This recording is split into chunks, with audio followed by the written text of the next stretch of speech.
Pues el aburrimiento es súper saludable porque en el aburrimiento, y esto además demostrado con experimentos, fomenta la creatividad y fomenta o sea, en el aburrimiento, bueno, el aburrimiento no con la connotación que nosotros tenemos, claro, Claro. sino en la falta de actividad es donde el cerebro puede producir, donde se fomenta la imaginación, pues eso, la creatividad, etcétera, ¿no?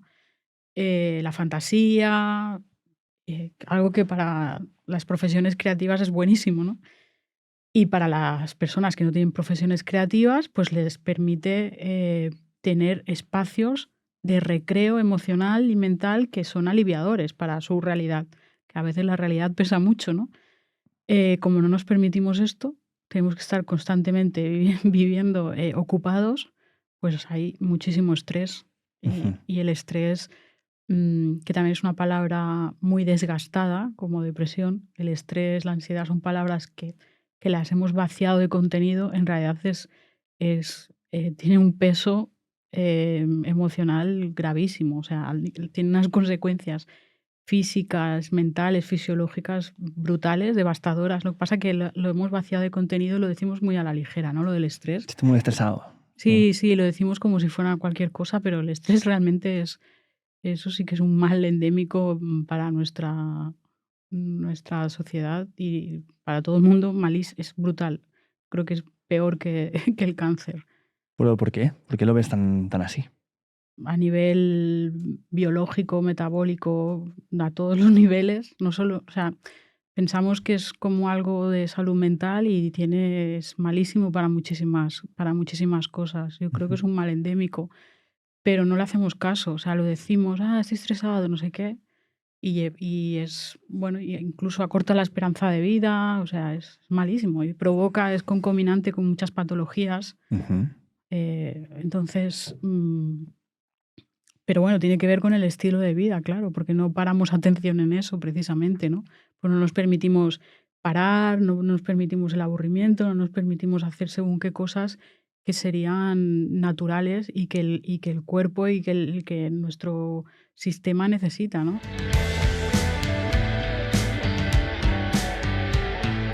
Espero que te vengas un día, ya que estamos, a vernos en directo al Sentido de la Birra Live. Llevamos ya varios shows en Madrid, estamos girando por toda España y va a ser siempre con un invitado o invitada sorpresa, que no sabrás quién es hasta el día del show. Esta conversación además no es posible sin ti porque necesitamos que escribas preguntas durante el show en directo para que se las hagamos al invitado y para que hablemos de ellas contigo, de hecho. Así que pídete las entradas que te las dejo aquí abajo en la descripción y nos vemos en el Sentido de la Birra Live.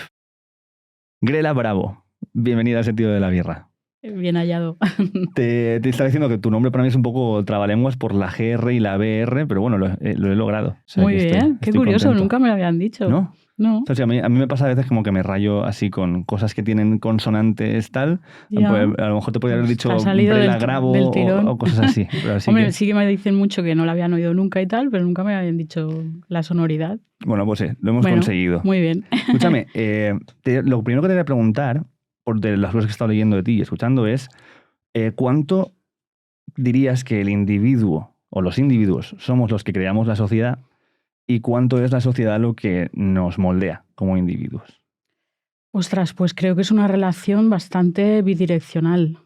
Bidireccional. Yo igual llevo casi toda mi carrera profesional o mi faceta profesional intentando responder esa pregunta, Ajá. diría.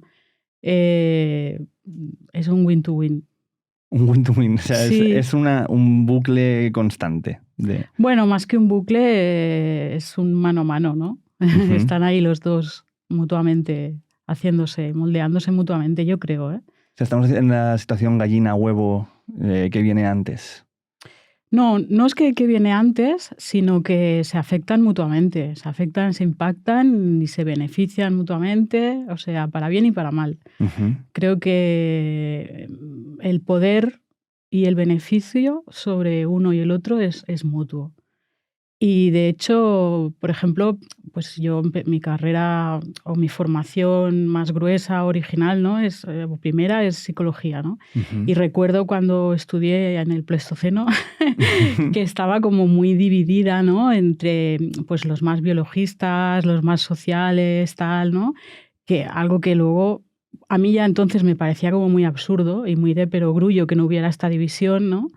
Y luego afortunadamente fui encontrando entornos y profesionales que me dieran alivio y espacio para que no fuera así, ¿no? Esta división.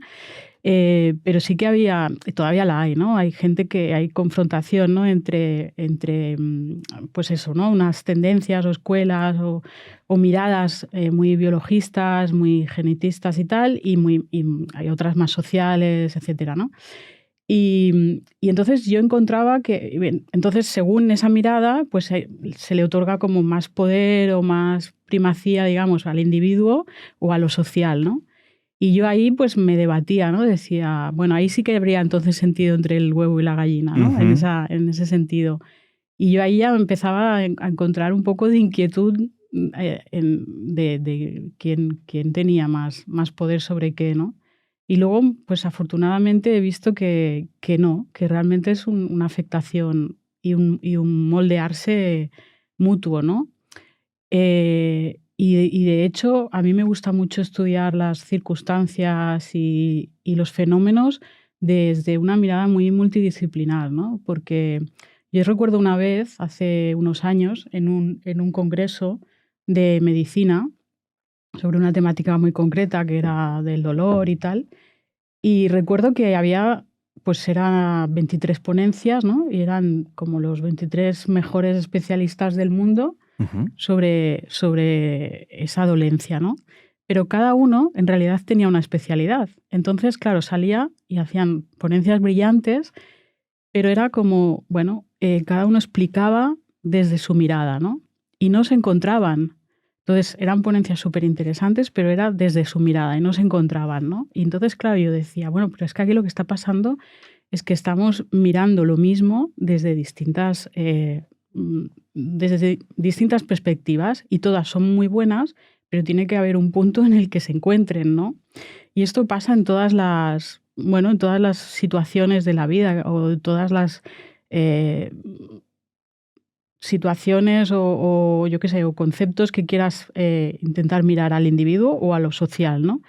Que al final lo mires desde donde lo mires es incompleto, ¿no? Porque además todo nos atraviesa y todo debería complementarse, ¿no? Entonces yo creo mucho en la multidisciplinariedad para estudiar cualquier situación, ¿no? Ujú. Y entonces me encantaría que se empezara a analizar bueno, pues o sea, de una mirada mucho más humanista, ¿no? Que casara la física con la filosofía, con la matemática, con la psicología, ¿no? Que se dieran la mano y se complementaran, ¿no? Porque no hay verdades absolutas en las miradas parciales, ¿no? Se tienen que complementar, ¿no? Claro. Entonces, bueno, Sí, esto puede ser también fruto de la especialización, ¿no? Que al especializarnos en diferentes materias, uno empieza a ir más profundo en su materia y se olvida que esto está correlacionado con otras cosas que pasan alrededor de eso. claro, la especialización es muy buena para poder profundizar en un área, Mm. pero luego tiene como que levantar la mirada, ¿no? Del foco, ¿no? Del flexo, y entonces explicar pues, el hallazgo y ponerlo en común con el resto de disciplinas, ¿no? Y de materias, y entonces sumar ese hallazgo, lo que sea que han descubierto, Ujú. y sumarlo, ¿no? Con el resto. Lo estoy explicando de una manera muy simplista, ¿no? Pero es para hacer un poco de analogía, ¿no? De cómo yo lo entiendo. Y por eso creo que, por ejemplo, a mí me apasiona la neurociencia, ¿no? Me encanta. Y cuando estaba, pues eso, en la carrera, pues todas las asignaturas de neuropsicología, biología me encantaban, pero a la vez también me encantaba antropología, me encantaba historia de la psicología, filosofía, porque era como imposible renunciar a un aprendizaje y al otro, ¿no? Entendía que lo humano era completo, era transversal, ¿no? Ujú. Entonces, eso no se puede renunciar a una cosa y la otra, porque al final como que la neurociencia te explica las reacciones de lo que está pasando dentro, es una mirada dentro, pero lo social te lo contextualiza, ¿no? Entonces, uno sin lo otro para mí es incompleto, ¿no? Oye, ¿qué vas a hacer estas vacaciones? O sea, perdón que te interrumpa la entrevista, pero es por una pregunta legítima. Que igual te puedo echar yo una mano con los gastos de las vacaciones. ¿Por qué? Porque N26, que es nuestro sponsor, es un banco digital maravilloso con el cual si te abres una cuenta usando este código de aquí, el sentido N26, te vas a llevar ya de entrada 50 pavos para ti para siempre, solo por tenerlo y usarlo durante el primer mes, sin trampa ni cartón. Aquí no hay comisiones que tú no sabes que va a haber, no es una cuenta de crédito que luego te la van a hacer la envolvente por detrás. Es todo súper transparente, gestión de 7 días a la semana de cualquier problema que tengas, puedes sacar pasta en cajeros en el extranjero sin que te cobren de más, cambio de divisas, o sea, muchísimas ventajas. ¿Qué más se puedes pedir en la vida? Además a un banco. ¿Qué más le puedes pedir a un banco? Venga, espero que sigas disfrutando de la entrevista. Hasta luego. Claro, aquí hay una cuestión, por ejemplo, que yo he observado tanto en mí cuando he estado en otros países, que también es algo que te he oído hablar de la importancia de viajar, ¿no? Y ver otras realidades, no como turista, sino como intentando entender la cultura y sumergirte lo que puedas dentro de lo que te permiten pues, el tiempo que tengas y tus posibilidades. Pero yo viajando me daba cuenta que gente decía, típico de español. Y yo decía, ¿qué? Y yo me sentía en plan de, no, esto es típico de mí. Esto soy yo. Pero luego te das cuenta que hay cosas que tú consideras que eres tú y es parte de la cultura en la que te has criado. Y yo trabajando en hostels, por ejemplo, como recepcionista, veía que habían pautas de conductas en los coreanos, que habían pautas de conductas en los franceses, en los israelíes, como que habían cosas que tenían en común y luego luego detrás de eso matices de una personalidad. Claro. Pero cómo el lugar donde nacemos nos lleva a ser de cierta manera también. Claro, hay lo particular, que eres tú como, bueno, con tu realidad particular, y luego están los códigos culturales en los que tú has crecido, ¿no? Entonces, de hecho, por ejemplo, yo soy de una familia numerosa, somos 6 hermanos, ¿no? Entonces, cada uno de nosotros somos distintos en nuestra individualidad, pero luego compartimos los códigos de nuestra familia, nuestra idiosincrasia. Y luego, si aumentas, digamos, la mirada, el paraguas, pues de donde hemos vivido, donde nos hemos criado y así, ¿no? Vas aumentando el zoom y esas son las distintas capas que nos conforman a cada uno de nosotros. Entonces, cuando analizas la individualidad, pues evidentemente cada sujeto es único, pero luego compartimos, pues eso, los códigos culturales, inclusive cuando estudiábamos los gemelos, ¿no? En genética, los gemelos comparten muchas cosas, pero no son idénticos porque luego tienen vivencias distintas, únicas, ¿no? Uh-huh. Entonces, bueno, los códigos culturales sí que nos ordenan en pautas y esto lo ves muy claro en antropología, ¿no? Pues bueno, pues las festividades, en cómo entendemos la ordenación del tiempo, de muchas cosas, del género, de la productividad, etcétera, tal, pero luego hay la individualidad, ¿no? Entonces es la combinación de las dos cosas y eso es lo que, ahí está la gracia, ¿no? Claro, pero entonces, ¿mi personalidad depende de mí o en absoluto? Es que no hay nada absoluto, o sea, hay una parte que sí, depende de cómo es una amalgama de tus vivencias, de tus códigos culturales y de cómo tú, en base a esos códigos, te has relacionado con tu realidad y con tu entorno. O sea, no sé si tú tienes hermanos, pero tú eres único, o sea, tú eres único, pero también es verdad que estás atravesado por tu realidad cultural, por tu contexto sociohistórico, socioeconómico. O sea, si tú hubieras nacido hace 100 años, serías distinto aunque fueras tú. O sea, hay una cosa que es esencial a ti, que es, no sé, ¿no? Unos con más un sentido religioso, espiritual, dirían el alma, y otros más científicos, pues dirían la esencia, pero serías distinto si hubieras nacido hace 100 años o si hubieras nacido en el Congo, ¿no? Entonces, te atraviesan muchas realidades socioeconómicas, culturales, históricas, tu familia. Claro, pero entonces dentro de esto, una persona o la forma en la que alguien es algo sobre lo que tiene poder.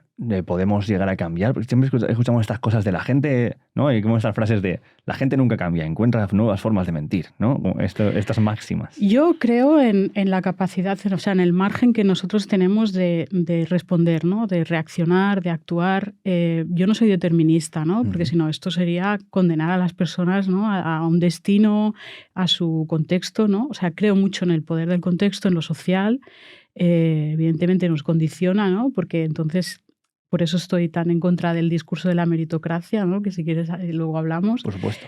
pero también a la vez creo en que teniendo unas circunstancias que nos condicionan, nosotros tenemos un margen de reacción, de respuesta y de reformular, ¿no?, esas circunstancias. Ujú. Y por eso el poder de la educación, de la formación, inclusive, pues yo qué sé, del acompañamiento terapéutico, del aprendizaje es fundamental, ¿no? De desaprender también, aunque hay colegas que están en contra de este concepto, pero es para que nos entendamos, ¿no? Para deshacer creencias o deshacer patrones que pueden ser erróneos o dañinos, ¿no? Un poco. Ujú. Pero lo de la meritocracia, ¿qué te refieres cuando hablas de en contra de la idea de la meritocracia?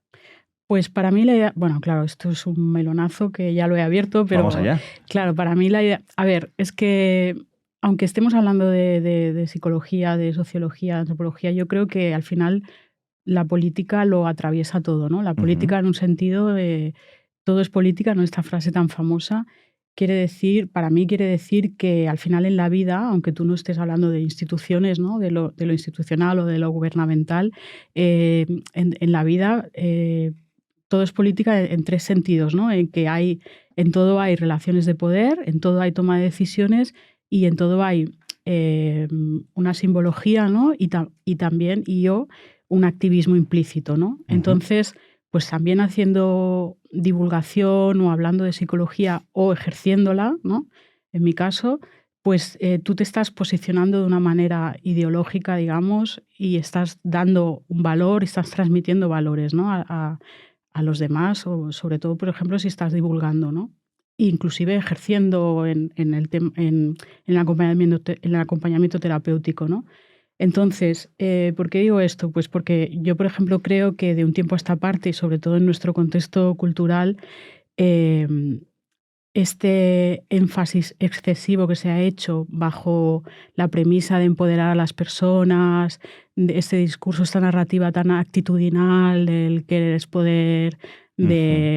¿no?, de los logros, la consecución del logro, que al final, en última instancia, es un discurso y una narrativa muy individualista, ¿no?, de que cada uno persiga el individuo por sí mismo lo que quiere y sin mirar atrás y sin mirar a quién arrolla, ¿no? En última instancia, ¿qué es lo que está diciendo, no? Que está diciendo que cada uno tiene lo que se ha peleado, lo que se ha Ujú. currado y, por lo tanto, lo que se merece, ¿no? Entonces es como, bueno, pues si no te lo has currado, o sea, claro, para el que lo logra, esa narrativa ya le va bien, le encanta, Claro. pero para el que no lo logra, ¿qué significa? Entonces es como, ostras, esto es muy cruel, o sea, es muy heavy. Y aparte está muy sesgada, muy parcializada y no es realista, ¿no? Yo siempre digo, estamos obviando un montón de variables, pues eso, ¿no? Estructurales, igual que te decía, a ti te conforma y te atraviesa un contexto socioeconómico, cultural, etc, etc, pues lo mismo para lograr las cosas, ¿no? No solo es actitud, y no solo es querer, y no solo es eh, pues ponerle ganas, ¿no?, a las cosas. Entonces esto aplicado a conformarse uno mismo, Ujú. pues por eso digo, yo creo en el aprendizaje, creo en la capacidad de responder a pesar de X circunstancias, pero cuidado, ¿no?, con reservas de no caer en un discurso meritocrático que creo que es muy tendencioso y muy peligroso y que Mm. se ha insuflado en exceso para las generaciones jóvenes, sin caer en cuenta en todo lo demás, ¿no? Y entonces, claro, es como si solo vieran el éxito sin ver, o sea, el resultado de los exitosos, sin ver todo lo demás Ujú. y creo que es muy peligroso, ¿no? Y entonces la contrapartida del que no llega es generar mucha frustración, generar mucha culpa, mucho complejo. Claro, ¿aquí crees que que habría una posibilidad de algún tipo de sistema en el cual la meritocracia pueda tener sentido? O sea, es decir, yo lo que veo dentro del discurso meritocrático es que hay una parte que puedes decir, vale, cuanto más tú creas y más valor creas, puede llegar a tener sentido que recibas una recompensa que sea con base en ese valor que has creado. Ahora bien, ¿cuál es tu casilla de salida y qué te permite crear y qué valor te permite y qué es el valor y cómo valoramos lo que tú estás haciendo. Entonces, eso es el entorno en el que a mí lo que me falta con el discurso meritocrático es que no está contextualizado. Es que yo de alguna manera lo que le recrimino al discurso meritocrático es que expulsa totalmente de la ecuación lo social, Claro. el colectivo y la comunidad, ¿no? Es como si solo le está hablando, le interpela al individuo aislado, no porque no contemple las otras variables, sino porque solo le habla a él. Entonces, yo como buena defensora de lo social, ¿no? Pienso que somos en comunidad. Entonces, Muy de acuerdo. yo creo pues, en el progreso de la comunidad, no de un solo individuo. Entonces, claro, cuando tú estás, digamos, animando, linchando a una persona a que quiera progresar individualmente, para mí es injusto porque de alguna manera no le estás animando a que fomente el progreso comunitario. A ver, esto es un análisis que, claro, evidentemente, si te sientas con personas que hablan pues, del emprendimiento y tal, dirán, no, pero en realidad la ideología que hay detrás y por eso está triunfando y que lo sostiene es esa. O sea, pero ya te digo, es como cuando desgranas, ¿no? Siempre los valores y las ideologías de los discursos, de las narrativas, al final tienes que desgranarlos, ¿no? Evidentemente, cuando te sientas en primera instancia no son así, pero bueno, para eso tenemos que hacer los análisis en profundidad, ¿no? Entonces, yo creo que esto es para mí de algún modo, lo que le reprocho, por decirlo de alguna manera, a la meritocracia, ¿no? Que no alienta el progreso comunitario, Claro, sino el bien individual. común, ¿no? Exacto, exacto. Sí, estoy totalmente de acuerdo contigo en esto. O sea, entiendo cómo alguien puede motivarse a decir voy a intentar crear este proyecto y esto me gusta y tal, y luego sentir que eso es lo que tienes que hacer en la vida si has podido hacerlo. Pero también a la vez veo que quizás el entorno era más favorable para ti por las características individuales que tú tienes y cómo te adaptas a las circunstancias actuales. Y eso no vale como discurso para todo el mundo, porque no es así. Además de que sí que hay un punto de egoísmo Total. bastante importante en eso. Claro, al final, en el fondo, en una situación distópica de que todos consiguieran su carrera individualmente, no se sostiene. O sea, no se sostendría en realidad. O sea, se sostiene porque un montón no lo consiguen. Porque si no, o sea, ¿no? El sistema social no lo podría sostener. O sea, que eso ya por un principio casi físico, ¿no? De pirámide demográfica y económica. Pero aparte de eso, si hubiera detrás de eso, es decir, bueno, vamos a promover acciones o proyectos o lo que sea, o iniciativas que tengan un retorno social, que sean socialmente responsables, pero... Pero ¿no ves un poco más de esto cada vez? A mí, yo al menos voy viendo en empresas cómo van saliendo que, comparándolo con la empresa clásica de hace 30, 40 años, parece ser que tienen algo un poco más de construcción, ¿no? ¿O tú no ves esto? Bueno, eso es lo que un ex jefe mío dice de greenwashing. Ajá. No sé, no lo veo mucho. Y de hecho, incluso todo el tema tecnológico y tal, cada vez inclusive lo fomenta menos. Pero bueno, no sé. No lo veo mucho, Ricardo. No, yo te digo, por ejemplo, como veo en casos en los que se generan desde, por ejemplo, hay muchas obras social de diferentes entidades bancarias y cosas así, ¿no? Sí, claro, pero bueno. O sea, yo no digo que esto sea la solución, pero puede ser un pretender que y mostrarlo, pero en ese pretender que parte de eso tienes que estar haciéndolo para que no se te pueda decir que no lo estás haciendo. Ya. Pero hasta qué punto eso tiene una repercusión real y positiva. Ese sería un poco más mi... Bueno, no sé. Es que claro, lo que pasa es que eso no... Bueno, sí, sería a lo mejor como un daño colateral positivo, ¿no? O sea, vale. Un mal menor en sentido positivo, ¿no? Bueno, no sé. Yo me refería más a la transmisión del valor hacia el individuo, ¿no? Porque al final estos serían como entidades o grandes corporaciones y no sería tanto el discurso de la meritocracia.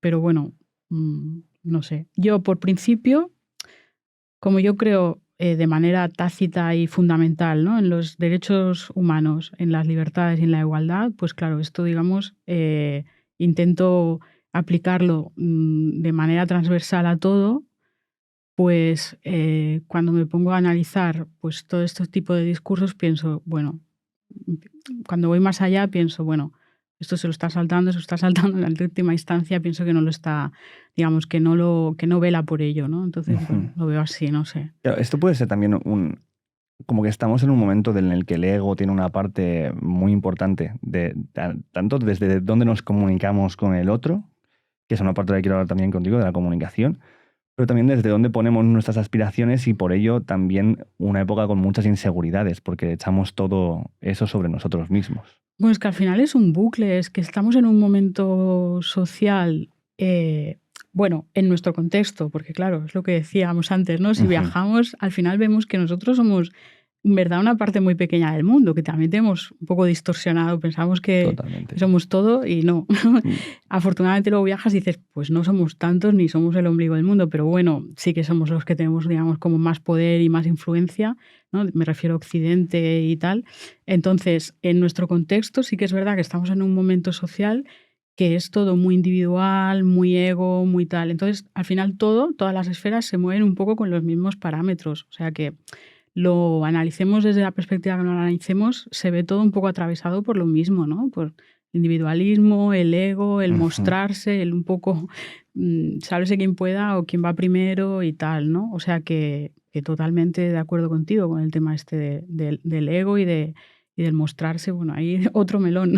Claro, porque ese ego nos lo vamos retroalimentando, ¿no? O sea, se ha hablado mucho ya hasta la sociedad de redes sociales, pero para mí redes sociales es un síntoma de otra cosa. A la vez es que esto es lo que yo... Sí. Claro, es una causa, pero es un síntoma de algo que ya veníamos haciendo antes con toda la prensa, toda la parte de la publicidad ensalzando las bellezas hegemónicas y tal, que ya ahora lo tienes en tu bolsillo y tú puedes formar parte de esta creación, pero ya venía con un caldo de cultivo previo. Claro, sí. Lo que pasa que sí que es verdad que ahora se ha disparado a unos niveles estratosféricos y también hay un tema de velocidad, de alcance, ¿no? y de inmediatez mucho multiplicado por 1000 respecto a antes, ¿no? Y también el tema de la polarización, ¿no? Claro, yo soy madre, ¿no? Y por ejemplo, nosotros somos una generación que ha migrado a eso y lo ha integrado muy bien y muy rápido, pero lo veo en los jóvenes que es que ellos directamente han crecido con eso, o sea, no han tenido otra realidad, ¿no? Entonces, intento analizar las diferencias de tener esa realidad directamente como única forma de comunicación respecto a nosotros y hay muchas diferencias y es muy interesante verlo, ¿no? Entonces, claro, digo, ¿por qué ellos tienen esta polarización, ¿no? De que, digamos, que como la simbología o la metáfora del like-dislike va más allá y al final es como más grave, ¿no? No hay matices, no hay sentido crítico, no hay, ¿no? Todo es muy, muy radical, bueno, por eso polarizado. Pero claro, no es anecdótico. Al final impregna en muchos niveles en el tema social y en el tema cultural y en el tema de cómo interpretas la realidad, ¿no? Es conmigo o sin mí, me aceptas o no me aceptas, me validas o no me validas. Yo lo veo, pues eso, ¿no? En sus generaciones y se extrapola a todas las esferas. No es solo el tema de la imagen, no es solo el tema de los colegas, son las ideologías. Por eso se están extremando un poco, ¿no? Y es cómo interpretan todo y cómo leen, ¿no? Todos los códigos. Y ya te digo que me ha servido un poco ver crecer a mi hijo para intentar entender esto, ¿no? Esta realidad. Decir, claro, es como ellos es como ellos interactúan con la realidad a través de una pantalla, a través de la polarización, a través de la validación y tal, ¿no?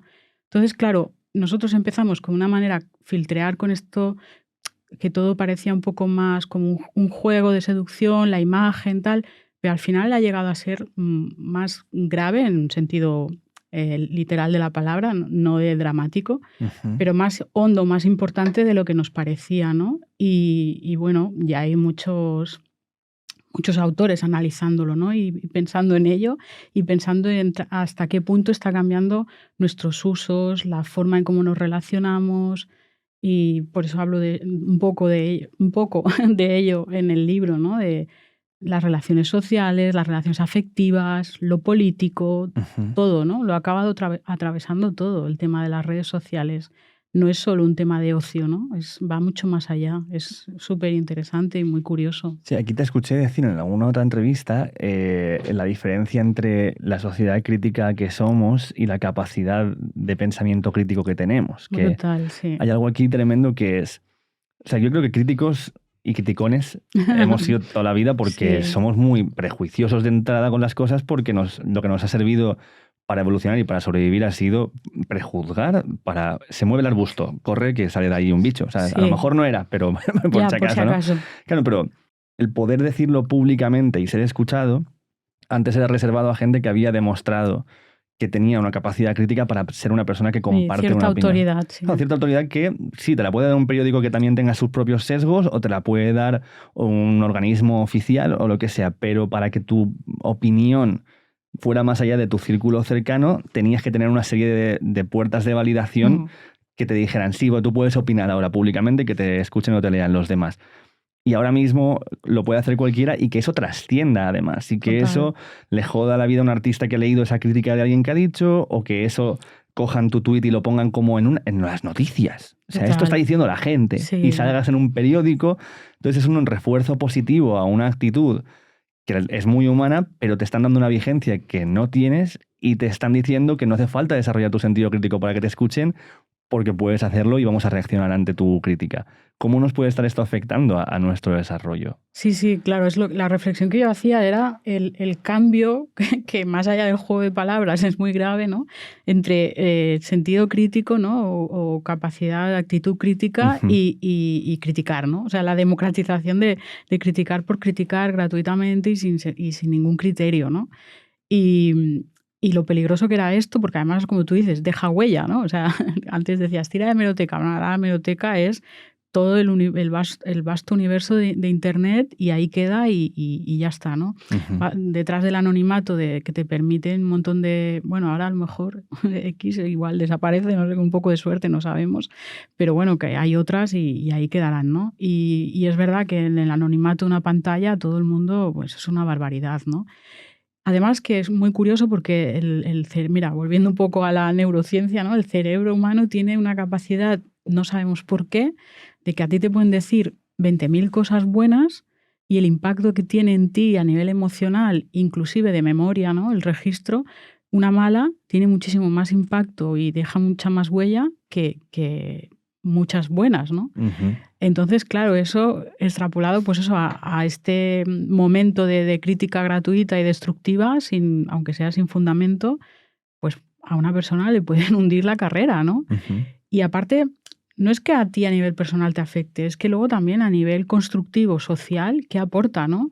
Ha fomentado pues toda la cultura del fake, el que al final, porque claro, una cosa que se repite mucho pues se convierte en verdad, ¿no? Se validan cosas que, bueno, porque lo has leído, pasa, y al final Ujú. dices, ostras, estamos repitiendo cosas que no tienen ningún fundamento, que no están argumentadas, que quién lo ha dicho, de dónde viene, y bueno, yo qué sé, ¿no? Y como nos amparamos en que es anónimo, al final, bueno, como yo no lo he dicho, lo ha dicho otro, pues yo lo retuiteo o yo lo reposteo Sí. y ostras, realmente es muy, jolín, es un juego muy, muy peligroso, ¿no? Comentábamos antes de empezar a charlar, ¿no? Que esto nos puede pasar a todos o nos ha pasado, ¿no? Y bueno, ¿quién controla esto? Entonces, bueno, pues eso que tú decías, antes a lo mejor tenías que tener cierta autoridad, entre comillas, y ahora, pues, por una parte está bien, porque vale, pero no sé si está bien, ¿no? Esto de la libertad. Es que, claro, bajo la libertad de expresión todo vale. Entonces dices, no vas a poner, no vas a vallar el campo, pero esto de que todo vale, Claro, bueno, aquí además que estamos viendo consecuencias como ya ha habido varios casos de suicidios, bueno, ¿no? Esta mujer que se compartió un vídeo que ya tenía entre sus compañeros de trabajo y luego sí, eso salió sí. más fuera de redes y se acaba Bueno, suicidando. y con jóvenes, con chavales en Con chavales instituto. jóvenes. Luego también la parte oscura del Me Too, que hay una parte social que ha sido útil y tal, pero luego ha habido artistas que se han suicidado por denuncias infundadas. ¿Dónde está el límite, no? Pero porque es esto, es el momento este que llaman de la posverdad, ¿no? Total. ¿Qué es la verdad ahora? Si cada uno puede tener la suya y la que gana es la que más se repite, ¿cómo sabemos Bueno, yo cuándo creo que es un estamos? momento de mucho ruido, ¿no? De mucho ruido y al final el ruido también vende, ¿no? Y, bueno, mientras está habiendo ruido, hay muy poca gente que se preocupa de la veracidad o de comprobar hasta qué punto eso es verdad y tal. Luego ya se diluye y ya a nadie le importa si eso era verdad o no, contrastar, o sea, ¿no? Como el código deontológico de un periodista de contrastar, no sé qué, eso ya, no, eso a quién le importa, ¿no? Porque ya pasa, todo es tan fútil, tan rápido y tan caduca casi inmediatamente de que ha salido, ¿no? Pues que ya estamos en otra cosa, ya estamos en otro ruido y en otro follón y en otro fake, entonces cómo vamos a estar pendientes de si aquello era verdad o no, sin importar las consecuencias o los daños, ¿no? Entonces, claro, hay una parte muy buena que te permite pues llegar y alcanzar a muchas cosas, pero también hay una parte muy mala de decir, bueno, ¿y qué pasa cuando estamos poniendo cosas que no son veraces o que a lo mejor las consecuencias, porque como medir, ¿no? Costes y beneficios es como lo de la sinceridad, ¿no? No, es que yo soy muy sincero. Bueno, a ver, ser muy sincero no significa decir todo sin medir las consecuencias, ¿no? Pues esto sería un poco, salvando las distancias, lo mismo a nivel público, ¿no? Decir, bueno, el coste que tiene de poner a cualquier precio cosas que dices, bueno, ¿cuál es el alcance de esto, ¿no? De hacer públicas estas cosas? A ver, hay una parte de tu trabajo que a mí es un entorno y un tema que me fascina, que es la parte de la mediación. A mí Porque también. yo la entiendo como conciliar dos verdades. Dos verdades de dos partes que a veces chocan y cómo Total. hacer que encuentren esa parte de esa tierra común. ¿Cómo llegas a esto, a dedicarte a mediación?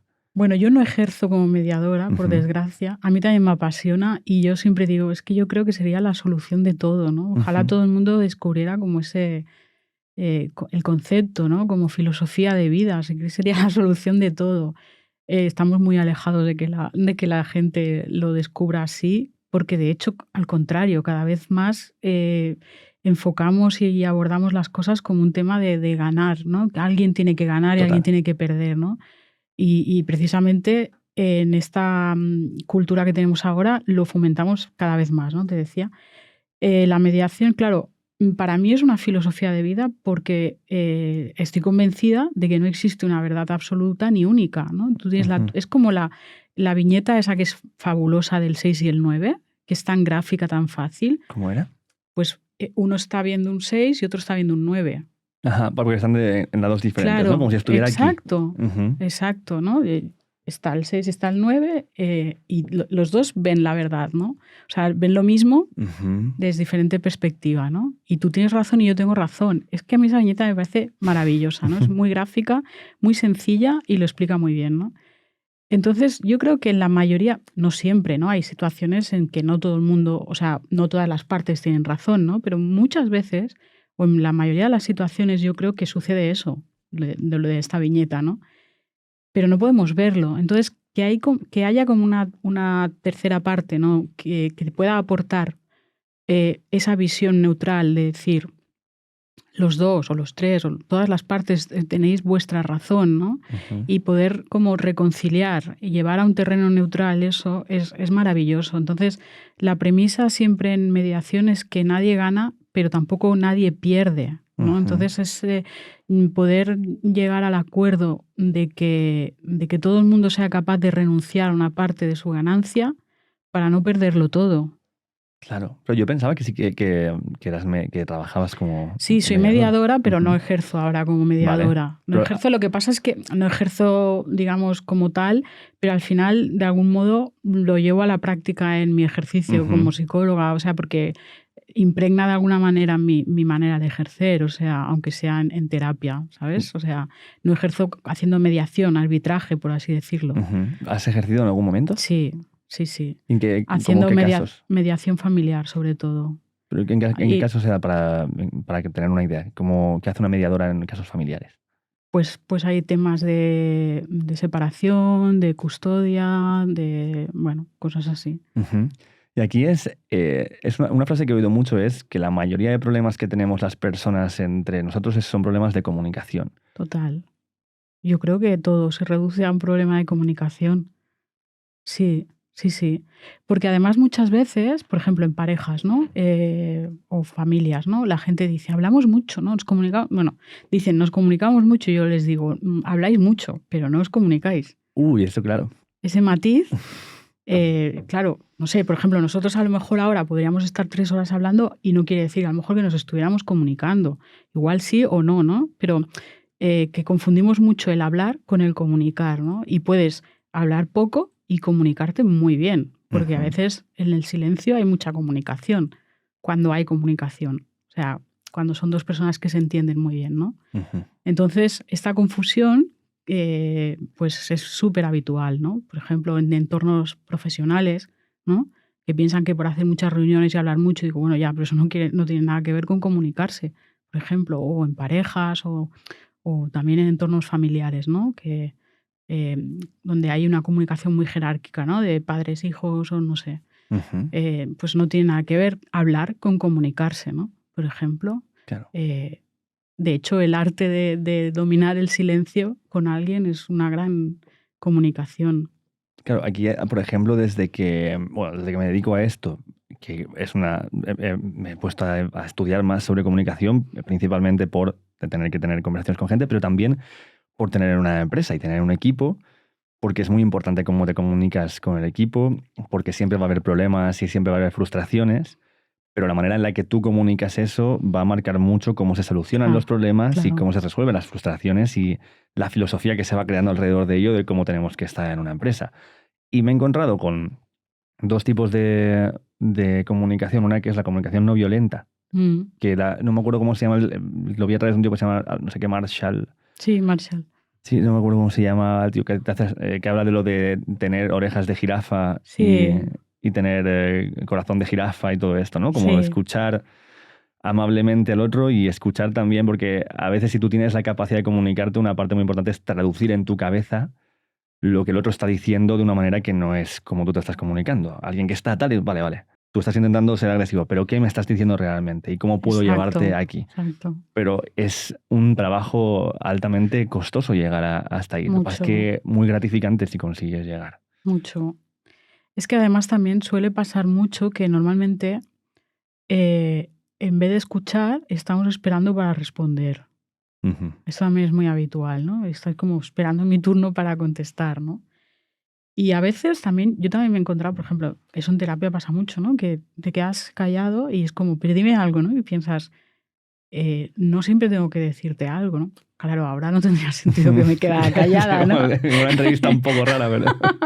Pero en terapia puedes decir, bueno, como tolerar los silencios Ujú. es como también bueno, hay que aprender, ¿no? A tolerar los silencios y a compartirlos, ¿no? Pero es como, lo otro también tiene que esperar, o sea, no esperar a que inmediatamente digas algo y tal, ¿no? Es todo un arte, ¿no?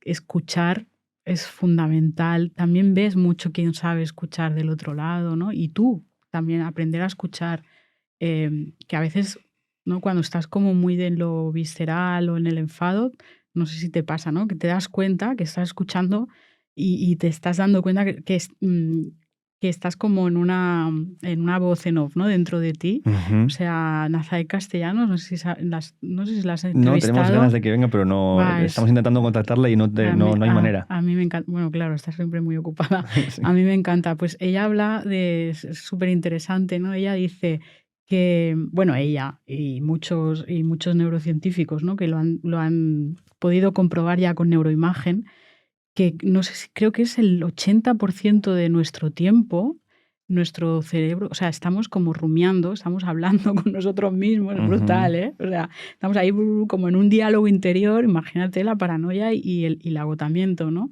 Entonces, claro, cómo es aprender a desconectar esa voz interior de estar escuchándote a ti, ¿no? O sea, cuando crees que no estás haciendo nada y en verdad estás ahí, bla, bla, bla, como en un diálogo interno, ¿no? Es súper interesante. Entonces, claro, cuando estás hablando con otro o escuchando a otro y te das cuenta de que estás en ese diálogo interno, ¿no? Ujú. Y hay una cosa además de estas frases típicas que lo oyes muchas veces, que es de voy a hablar con esta persona y se va a enterar. Y es en plan, ¿se va a enterar?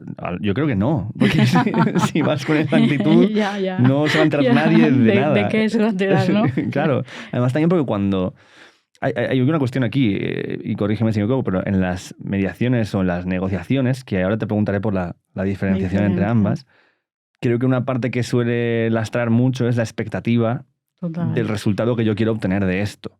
Desde únicamente mi punto de vista. Y esto nos puede ya de entrada empezar con un mal pie. Claro. Bueno, es que, mira, las expectativas también para mí es otro temazo, ¿eh? A nivel social y emocional también creo, mira, habría un poco como el gran lastre de la humanidad es, por un lado, la comunicación en lo relacional, ¿no? Y luego con uno mismo yo creo que son las expectativas. O sea, como en la parte relacional, lo que más malestar nos puede generar creo que es el tema de la comunicación. Y luego hacia uno mismo, lo que más malestar nos puede generar creo que es el manejo de las expectativas, ¿no? Claro, es como imposible no tener expectativas, ¿no? Siempre uno espera que algo suceda, que algo pasa.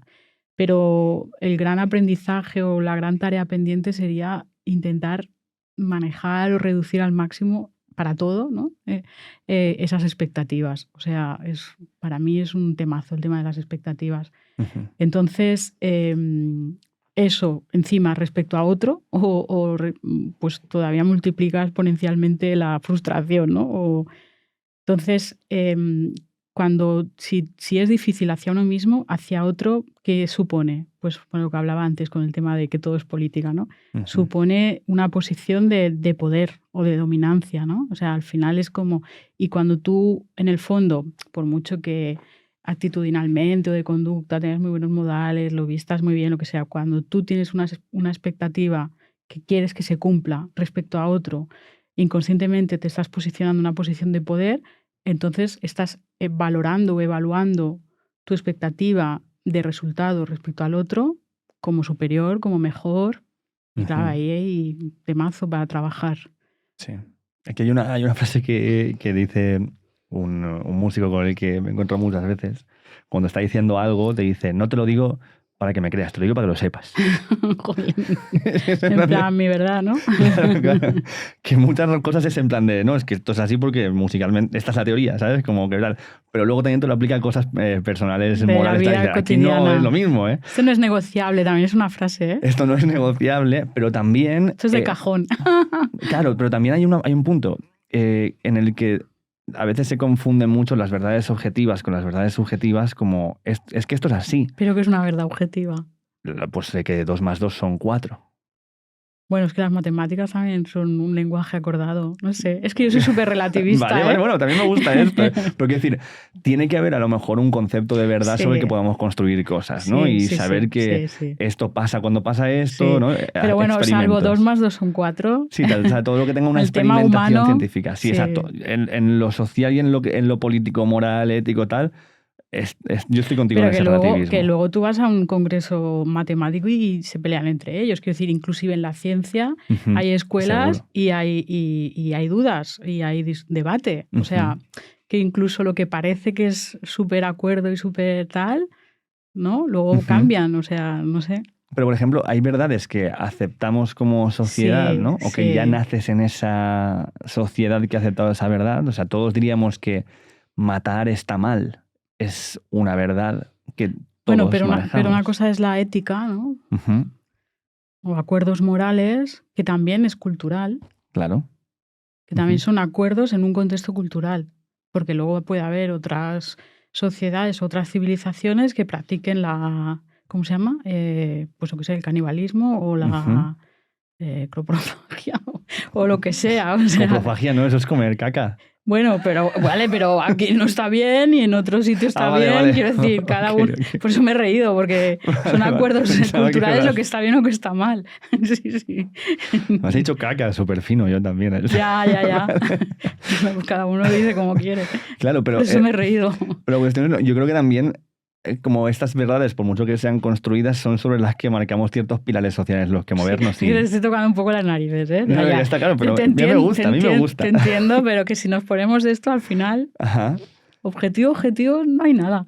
Estoy totalmente de acuerdo contigo, ¿eh? O sea, como Pues ¿qué quedamos? yo soy muy relativista. Ya. Y también, bueno, esto, pero a la vez intento ser muy crítico con mi relativismo para no perderme. Ya, hombre, claro, porque si no estaríamos flotando en el limbo. Claro, entonces intento como, vale, aceptemos. Me tengo que sujetar a algo, sí. Pero también el hecho de algo que tú puedes también aceptar que una verdad que para todo el mundo es así no es para ti, pero actuar como que sí que lo es Fingir un poquito, ¿no? porque tienes que encajar socialmente. Ya. Y tienes que tener... Temazo también ese. Claro, pero es eso, ¿no? La sociedad, y por eso te preguntaba al principio, de cuánto el individuo la crea y cuánto la sociedad crea el individuo, porque hay una parte en la que no encajamos todos en el molde perfecto del ciudadano medio. Eso no existe. El ciudadano medio no tiene una personificación. No. Pero a la vez, sabes que te generan unas limitaciones de lo que puedes y no ser para ser aceptable dentro del entorno en el que vives. Entonces, ¿cómo nadamos en esas aguas? A ver, espera. Me voy a recapitular lo que me has dicho. Vale. La pregunta es... O sea, la pregunta es, ¿qué espacio queda para ti tu desarrollo personal y tu forma de enfrentarte a la vida cuando sabes que hay unas normas sociales que quizás no van tanto de la mano contigo y tu forma de ver el mundo, pero sabes que si no las aceptas y si no las performas, no vas a ser aceptado por la sociedad de la que formas parte, de la cual necesitas para sobrevivir? Entonces aquí, ¿qué espacio queda para ti y para tu desarrollo de quien tú eres? Bueno, pero es que primero de todo tienes que saber quién eres. Y para saber quién eres necesitas... Claro, imagínate que esta entrevista la escucha un adolescente o la escucha una persona que vota, yo qué sé. O sea, claro, depende quién esté haciéndose esa pregunta, le va a parecer que tiene más o menos margen de hacerse a la vez a sí mismo esa cuestión, esa pregunta. Entonces, yo creo, como te decía antes, ¿no? Perdona que insista, pero creo que hay un margen de tener esa mínima de autenticidad de ser quien eres, pero inclusive para ser quien eres, que parece todo muy... Para ser quien eres necesitas tener un espacio en el que te puedas preguntar quién eres, ¿no? Porque al final lo que está pasando, yo creo, es que, primero, vamos como a un ritmo que no tenemos tiempo ni cabida para preguntarnos quiénes somos, ¿no? Entonces todo es como un poco un juego, como decías tú, performativo, de imitación. Entonces, pues no nos da tiempo. O sea, nos creemos porque yo me ponga esta camisa o me pinte el pelo así, que ya estoy siendo yo, ¿no? A lo mejor. Pero claro, yo qué sé, si hubiera nacido en otro lugar, pues seguramente no me pondría esta camisa o llevaría el pelo así. O no lo sé. O en otro barrio, es que no hace falta, claro, puede ser un lugar... Bueno, sí, quiero decir... que al final estás jugando con un margen mínimo quizá con 4 estímulos que tienes de elección, porque tampoco tienes más tiempo de preguntarte o de elegir, ¿no? Entonces, pues yo qué sé, jugamos un poco a preguntarnos quién soy, no sé qué, pero es que creo que tenemos ahora mismo tan poco margen para hacernos esas preguntas.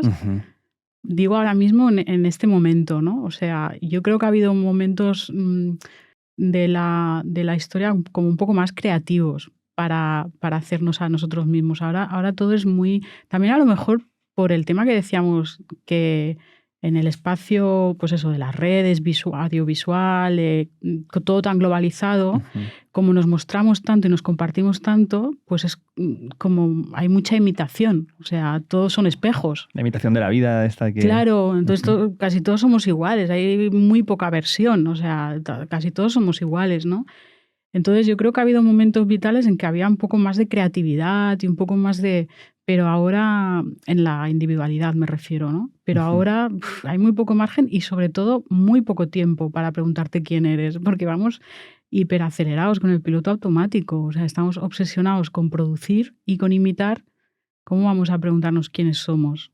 Esto me viene muy bien para sacar... Bueno, el libro ya estaba aquí, pero para presentarlo... Sí, toda mi librijo. Exacto, tu librijo, toda la vida es hoy.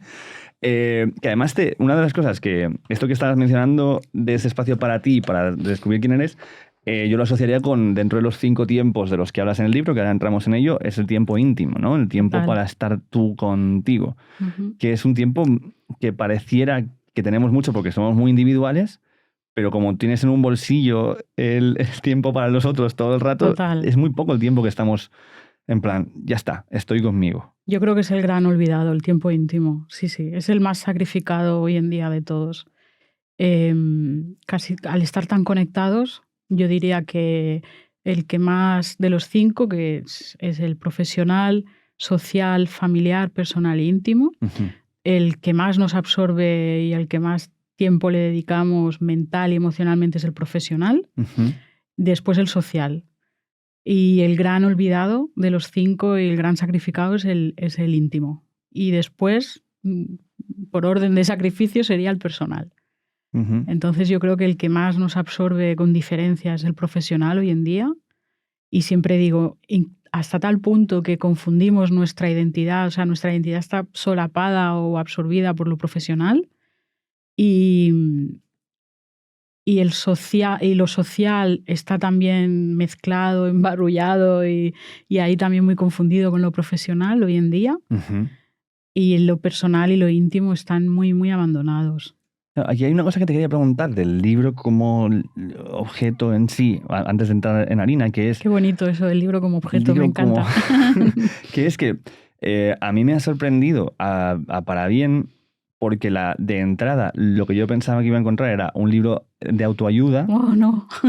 Pero también porque el marketing que empieza en la portada te lleva en esa dirección, porque es un call to action, ¿no? Porque pone, logra tu bienestar integral con la teoría de los 5 tiempos, pero lo que me he encontrado dentro es más un libro de ensayo, de una teoría al respecto del tiempo y tal, que un libro de aplicación absoluta de ideas. No sé cómo ha sido. Me alegro que te haya sorprendido y me alegro muchísimo, te agradezco infinito que lo digas y ojalá lo escuche mucha gente. Mira, justo ayer, bueno, claro, luego saldrá, pero publicó una persona una reseña en Instagram que decía exactamente lo mismo y me encantó porque dijo, no os confundáis, no os penséis que es un libro de autoayuda, no tiene nada que ver, tal y cual. Entonces lo compartí y me hizo mucha ilusión y dijo, no, es un ensayo, tal, ¿no? Y dije, ostras, qué bien. Entonces, bueno, ya he comentado y ya he dicho en más entrevistas que mi editora me va a matar, pero bueno, yo soy muy natural y muy real y yo digo, a mí no me gusta nada los subtítulos en general en los libros y este en particular, este que tengo, porque no me identifico con ese subtítulo. Para mí el libro habría quedado perfecto con Toda la vida es hoy, ya está. Bueno, más perfecto en tanto como yo siento que el mensaje que quería decir, ¿no? Y aparte, bueno, pues yo respeto mucho todo lo que se escriba, se publique y sobre todo lo que se venda, porque el público es soberano, ¿no? Como lo que se consuma en los medios de comunicación, pero a mí no me gusta, no me identifico, ni me gusta, ni creo en los libros de autoayuda para nada. Entonces soy consciente que tiene este formato y que lo parece. Entonces esto, pues bueno, es un formato que juega en mi contra porque es cierto que me lo ha dicho más gente, ¿no? Aunque no salga público como quizás esto. se vende más porque tiene esta... Pues no lo sé, porque también es verdad que la gente que me lee, porque yo he escrito mal, este es mi libro número 13, que no sé cómo decirlo, publicado. Entonces es verdad que la gente que me lee, que me conoce mi trayectoria, no me identifica con un libro de autoayuda. Por lo tanto, no, ¿sabes? Entonces los que me han leído habitualmente, a lo mejor no me van a comprar porque no, es como que les descoloca. Entonces, y los nuevos, pues no lo sé. Entonces, ¿puedes abrirte a un nuevo público? Pues, o sea, me imagino que hay una negociación también a la hora de decidir cómo se hacen las cosas. Sí, pero en realidad, si alguien espera un libro de autoayuda, no es un... O sea, luego no sé si lo que va a leer le va a gustar. O sea, no lo sé. Bueno, pero a mí me parece que si tú buscas un libro de autoayuda, o sea, te da una visión que te puede servir para gestionar. A ver, no es un ensayo como tal, porque yo he intentado darle un tono fácil, entre comillas, divulgativo, para que se pueda leer cómodo, digamos. Sí. Y también es verdad que alguien me dijo y me gustó, tiene como varios niveles de lectura, decir, bueno, si tú quieres profundizar, te doy la opción de que profundices porque te doy información para que tú por tu cuenta investigues más si quieres, pero si no, pues he intentado hacerlo accesible y fácil, bueno, cómodo, ¿no? Que no sea denso.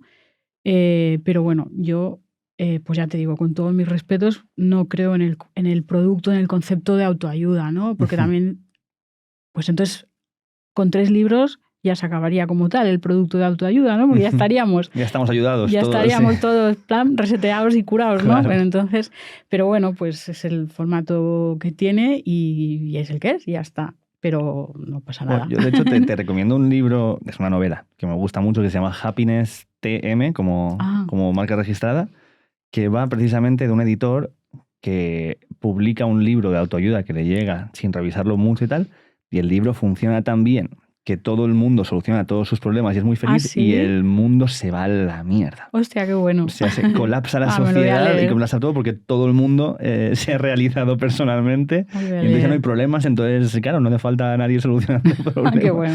Y es muy interesante, pero es una crítica a los libros de autoayuda, pero de una manera, digamos, amable y tal. Pero bueno, yendo...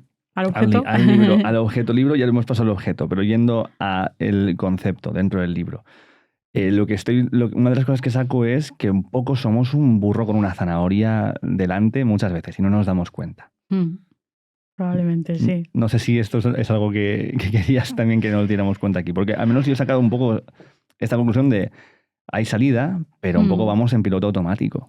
Sí, a ver, lo del burro con la zanahoria me coloca en una posición como un poco... No, porque yo también soy, entonces un burro con una zanahoria. Quiero decir, yo lo que trato es de invitar un poco a una reflexión, de parar un poco y decir, hey, que se nos está yendo un poco de las manos, ¿no? Un poco así. Y de hecho, el título es un guiño, aparte de ser un guiño al maestro Machado, es un guiño y un juego... Un poco lo de toda la vida soy, que puede llamar a engaño, ¿no? Porque parece que invite a como aprovecha el momento, pero a la vez es para mí tiene como el doble mensaje, ¿no? Bueno, toda la vida soy, que puede ser que parezca que te está invitando también a acelerar, pero lo digo luego cuando lees el libro, creo o espero que captes el mensaje a la inversa, ¿no? De decir, bueno, para bien y para mal, ¿no? Entonces, es un poco invitar a reflexionar. A mí no me gusta en general, ya lo he dicho más veces, ¿no? En otras entrevistas, en general en mi profesión, pero también en mi vida personal, no me gusta dar, pues eso, ni tips, ni crear sentencia de nada, pero sí me gusta como pues reflexionar, compartir reflexiones o invitar a reflexionar, ¿no? Y entonces es lo que he intentado en el libro, ¿no? Decir, oye, vamos a pararnos un poco a pensar y bueno, llévatelo en el bolsillo a ver qué te sugiere, ¿no? Y a ver qué haces con esto. Y por ejemplo, si en ti ha despertado un poco esa decir, ostras, pues igual sí que vamos en piloto automático, pues me doy por satisfecha, ¿no? Sí, o sea, no quería desestimar la idea con lo del burro de la zanahoria. Para mí era más por eso de que siempre el objetivo está delante, pero conforme más avanzas, más se aleja y parece que no, como que no puedes agarrar eso que se te ha prometido porque estás pensando siempre en el siguiente paso. Y es muy difícil para nosotros pensar en, vale, pero espérate, ¿dónde estoy? Mira, por ejemplo, te lo quería decir antes, lo venía pensando en el tren. Por ejemplo, este espacio tuyo, ¿no? O sea, como concepto en sí, que me encanta, ¿eh? O sea, yo me encantaría tener este trabajo, ya te lo digo. No, yo lo pensaba, mira, me acuerdo cuando... Se parece un poco, ¿no? A tu trabajo. Bueno, no. Un poquito solo. En la parte de hablar con alguien y preguntarle. Ya te digo yo que no. Ya te digo que no. La forma, pero no. Me acuerdo cuando estuviste con Buenafuente, pensé, un día... Ahora sí sentada contigo hablando, pero yo pensé un día lo entrevistaré yo. Ah, vale. Porque querías ponerte a hacer sí, me encanta. Pero no de la manera que lo hago. Claro.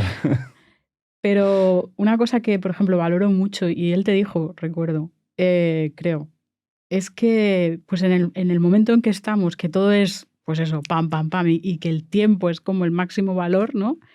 Pues que tú decidas apostar por un formato que en principio... hombre, no vamos a estar 6 horas, pero que el tiempo no es tan acotado y no hay esa premisa, ¿no?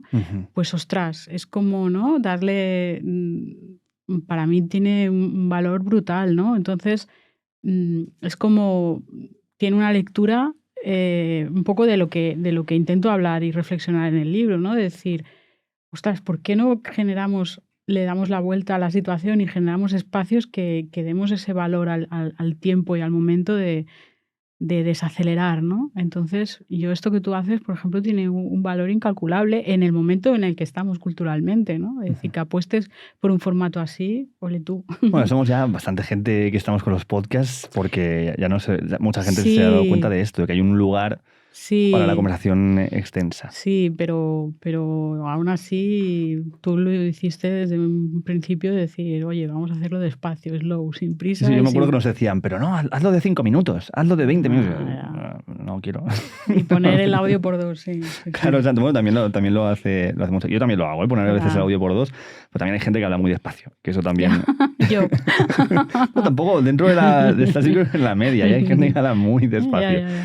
Pero sí que hay algo que me, que me llama la atención del libro, y es el tema de la productividad y de que el tiempo, desde esto de presentarnos siempre como, bueno, soy tal y me dedico a esto, o sea, como que la personalidad ya es a qué te La dedicas, profesión, sí. exacto, es lo primero que decimos y tal, pero también la sensación de que si no estoy produciendo, mi tiempo está siendo perdido. Estoy Total, perdiendo el tiempo, que a mí es una expresión que siempre me ha tocado mucho las narices, porque es en plan total. de, pero ¿cómo que perder? Pero si lo perdemos siempre, y si no, lo Ya, ya, tenemos, ya, pero ya, ya. ¿qué es perder el tiempo? Ya, ya, ya. Bueno, es que claro, el tiempo de entrada yo creo que no lo tenemos. O sea, es un préstamo, como la vida, ¿no? Es un Ujú, préstamo, nosotros pasamos por ella o pasamos por el tiempo. Es que es un concepto tan complejo, tan abstracto, que ni siquiera yo creo que nuestra mente finita no lo puede concebir. Pero bueno, ya que hemos llegado a un acuerdo, a un consenso de medirlo, tal, acotarlo, no sé qué, pero perderlo, es que perderlo al final está clarísimo que tiene una connotación súper mercantil, ¿no? O sea, que hemos convertido el tiempo también en un valor de intercambio y entonces perderlo, o sea, es como si estuvieras en una cinta de estas que corre y nunca ujú, avanzas y pues eso, pues el tiempo libre también y el tiempo de ocio también lo hemos convertido en un producto de consumo y consumimos tiempo libre y actividades de ocio, consumimos y si llega el fin de semana y no haces cosas, he perdido el fin de semana. ¿Has perdido el fin de semana? ¿Por qué? Porque estabas descansando. O sea, es que es una paranoia. Entonces, inclusive la manera de concebir, por ejemplo, programando todo con tanto tiempo vista, que al final dices, hostia, es que no estamos viviendo el momento, estamos siempre en ujú, proyección hacia el futuro. Sí que es verdad que, volviendo un poco al tema de la neurociencia, sí que es verdad que el cerebro o está más en el pasado o está más en el futuro, le cuesta mucho estar en el momento presente, pero también es verdad que encima culturalmente todavía fomentamos más esto, ¿no? Entonces, en vez de intentar estar más en el momento presente, que al final es lo único que tenemos, cada vez nos proyectamos más hacia el futuro y encima con una sensación mucho de que se agota, de que es escaso, de que... Claro, ¿esto qué pasa? Traducido a lo que a mí me pertoca, ¿no? Que es el tema de la salud mental y emocional. ujú. Pues que genera ansiedad, estrés y por eso la gente está bueno, pues con malestar y con infelicidad o insatisfacción, no saben por qué, pero es por esto, es porque estás corriendo en una cinta que no avanza sin parar. Ujú. Y si no, aparece algo que se ha convertido, parece ya como en el enemigo número uno de la humanidad, que es el aburrimiento. Exacto. ¿Qué es el aburrimiento? Pues el aburrimiento es súper saludable porque en el aburrimiento, y esto además demostrado con experimentos, fomenta la creatividad y fomenta o sea, en el aburrimiento, bueno, el aburrimiento no con la connotación que nosotros tenemos, claro, Claro. sino en la falta de actividad es donde el cerebro puede producir, donde se fomenta la imaginación, pues eso, la creatividad, etcétera, ¿no? La fantasía, algo que para las profesiones creativas es buenísimo, ¿no? Y para las personas que no tienen profesiones creativas, pues les permite tener espacios de recreo emocional y mental que son aliviadores para su realidad, que a veces la realidad pesa mucho, ¿no? Como no nos permitimos esto, tenemos que estar constantemente viviendo ocupados, pues hay muchísimo estrés.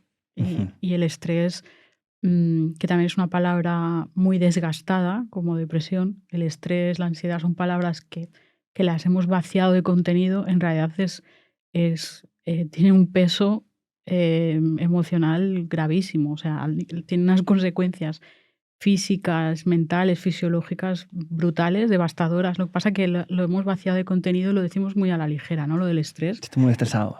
Sí. Sí, sí, lo decimos como si fuera cualquier cosa, pero el estrés realmente eso sí que es un mal endémico para nuestra sociedad y para todo el mundo es brutal.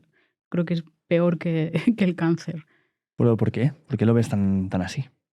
Pues porque tiene muchísimas consecuencias. O sea, a nivel biológico, metabólico, a todos los niveles, no solo, o sea, pensamos que es como algo de salud mental y es malísimo para muchísimas cosas. Yo creo que es un mal endémico, pero no le hacemos caso, o sea, lo decimos, estoy estresado, no sé qué, y es, bueno, y incluso acorta la esperanza de vida, o sea, es malísimo y es concominante con muchas patologías. Ujú. Entonces, pero bueno, tiene que ver con el estilo de vida, claro, porque no paramos atención en eso precisamente, ¿no? Pues no nos permitimos parar, no nos permitimos el aburrimiento, no nos permitimos hacer según qué cosas que serían naturales y que el cuerpo y que nuestro sistema necesita, ¿no? Es como si fuéramos un coche y tuviéramos el motor siempre encendido. Ujú. No podría, petaría, ¿no? Un coche que estuviera siempre rodando, pues es lo mismo. Necesita parar y repostar y aunque no reposte, o sea, parar. Esto lo he vivido con amigos y con parejas, de irte de vacaciones y decir, tío, es que me estás convirtiendo las vacaciones en trabajo. Claro. Porque hay que Luego ir tienes que descansar hay- del viaje, ¿no? hay que ir a 20 sitios que no voy a ver.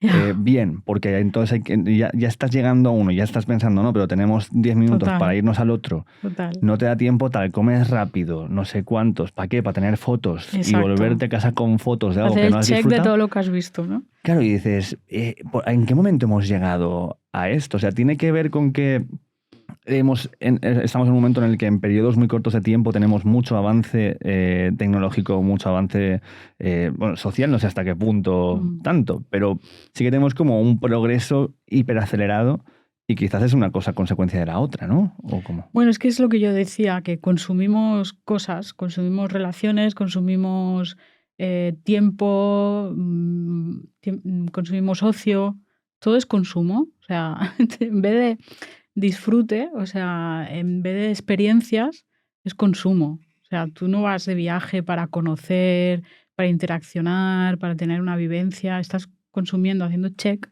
de cosas que ves, de fotos, de no sé qué, y no sé cuántos monumentos, ¿sabes? Entonces ahí dices, bueno, pues yo he estado en, no sé, en qué país, yo qué sé, he estado en Tailandia, ya, pero has conocido autóctonos, has visitado, o sea, no, es que eso no es viajar, Ujú. ¿sabes? Bueno, yo siempre digo viajar o hacer turismo, ¿no? La diferencia. Además, hay el tema del tiempo, que también lo tocas aquí, que hay una parte que es el tiempo físico, no sé si es la palabra correcta, pero bueno, el tiempo tangible y medible, Medible, y sí. la percepción que tenemos sobre el tiempo, Sí, ¿no? Y esto lo vemos todos, o sea, se te puede hacer eternas los últimos 20 minutos de clase que te quieres ir sí, ya cuando estás estudiando y el profesor es aburridísimo, y luego una película que te está encantando se ha hecho cortísima, cortísima, o ese sí. momento con esa persona que te gusta, que ha pasado volando. Esto, joder, para mí también tiene una parte de cómo acabas tú relacionándote con las cosas, porque el Sí, tiempo tiene esta flexibilidad desde la percepción. sí. ¿Mm? Sí, es la carga emocional que también tenemos, la interpretación. Bueno, eso demuestra que es totalmente relativo, ¿no? Y que la física lo ha tenido que medir, la física ha decidido, como te decía antes, ¿no? Que es objetivo, ¿no? Es un acuerdo de decir, bueno, mide los sucesos, los eventos, cuánto dura Ujú. y cuándo suceden, ¿no?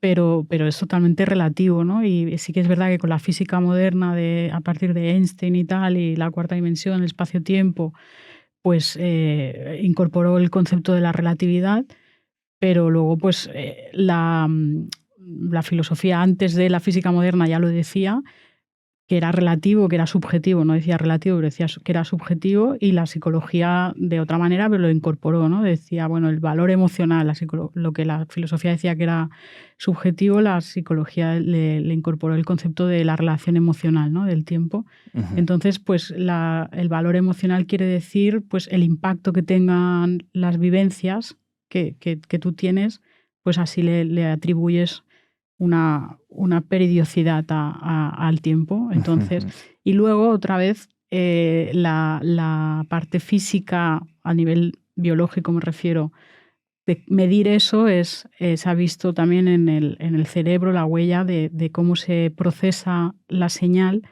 eh, También cambia con el paso del tiempo, ¿no? En un niño o en un adulto. Entonces, al final hay una correlación entre la parte. Es muy curioso, ¿no? Al final es como todas las disciplinas se han alineado la filosofía, la física, la psicología y la neurociencia al final es como que se han dado la mano en esta subjetividad o en esta flexibilidad, más bien, de la percepción del tiempo, ¿no? Y es muy bonito. O sea que el tiempo no es igual para un niño que para una persona adulta, que para un anciano, o no es igual dependiendo del momento del día o de la estación del año, porque también se varía en función de los ritmos circadianos, de la luz del día. O sea, es maravilloso el tema del tiempo.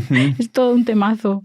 Además, también una de las cosas que marcas mucho en el libro es que de los 5 tiempos que comentas, solo hay uno que no es compartido.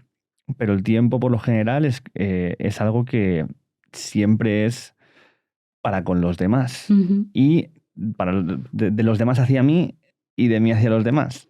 Sí. O sea, porque tienes el tiempo del trabajo, evidentemente, por mucho que trabajes tú solo en tu casa escribiendo, es para algo que se te está pidiendo desde algún lugar. Claro. Y también para que tú necesites una retribución de eso. Claro. Lo mismo con el personal, ¿no? Son interacciones entre las personas, el familiar también son interacciones. O sea, El solo social, te queda. el íntimo es el único que no Y es el más comparte. reducido. Sí. Bueno, no es que sea, o sea, no, es el más desatendido, decíamos, Ujú. pero bueno, no tiene por qué ser el más reducido, sí que es el más olvidado, pero sí que es el único de los 5 que yo entiendo que no debería, que no se comparte. Es el único que es contigo mismo, contigo misma. Y como yo digo, da igual a qué lo dediques, a qué lo destines, pero sí que debería haber un espacio-tiempo que tú preserves esa parcela de momento vital para ti mismo, ¿no? O sea, Ujú. a las actividades o no actividades que sea, pero contigo mismo o contigo misma. Claro, esto. Yo pongo 2 ejemplos en el libro un poco extremos para que se Vale. entienda.